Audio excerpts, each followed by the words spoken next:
All right, we had a game of the year candidate, quite frankly, in the Rams-Ravens game. Absolutely crazy. It was already a great game up until this point. We're about 5 minutes left. The Rams are currently down a point, but they're, second down and goal here. It's going to be Demarcus Robinson. Demarcus Robinson, that's the route he's running, and watch what happens. So Stafford takes a snap, and really watch Stafford, and watch how, while there is pressure, he's able to get around it. Stafford, throws on the run. He's really really underrated at that stuff. People don't really give him credit for how he can navigate the pocket well and make these off-balance throws. He's very good at it. He's not like the fastest quarterback in the league, so I feel like because of that, he doesn't get the attention that some other quarterbacks get, but he's always been great at this kind of stuff. Is able to go, and you see Robinson, you might say, wait a second, didn't the graphics say he was supposed to run over the middle? Well, at first he was, but then he breaks back here, and there is a window. Stafford makes a great throw. They're able to get the touchdown on that play, and that kind of set the wheels in motion. They did not convert the two-point conversion there, so they were,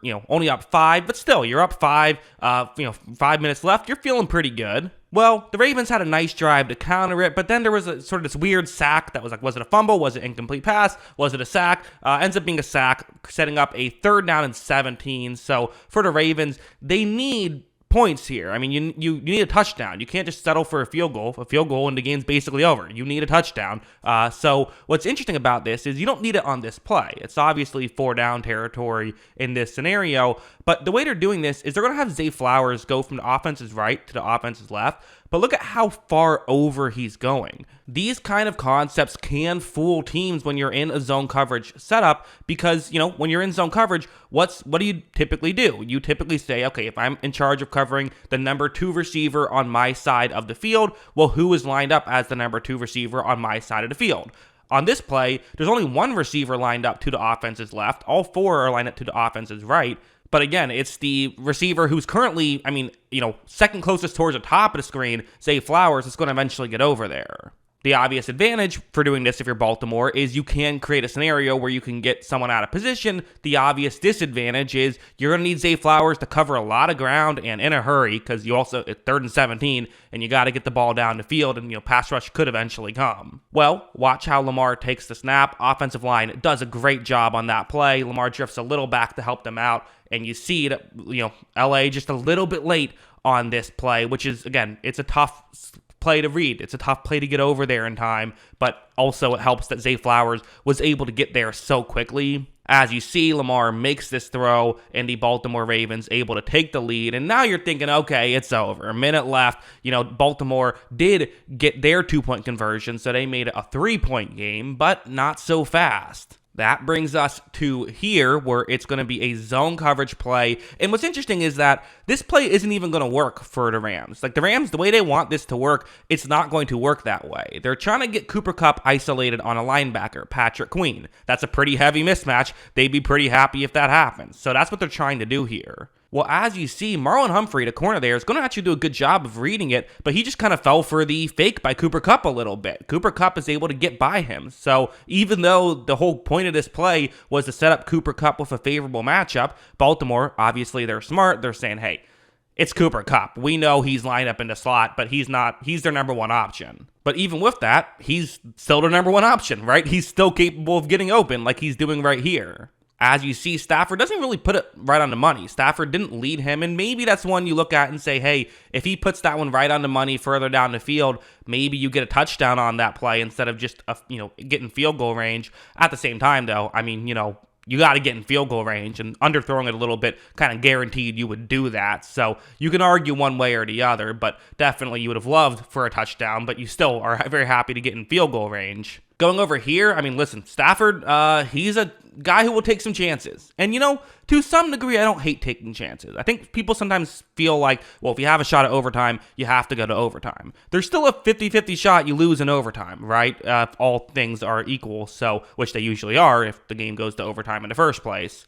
Well, watch how Stafford's going to take the snap. He's going to look down the field. He's going to fire, and right here, listen, if you feel like you have a 60% chance of your guy catching the ball and a 40% chance of it getting intercepted, you should probably take that chance, right? Because that's higher odds than of you winning in overtime. So might as well take that opportunity. Here, feels like it's not that way. Feels like the odds are probably, highest odds of anything are an incompletion, and then second highest odds would be a interception. This is not a great throw from Stafford. It's just not.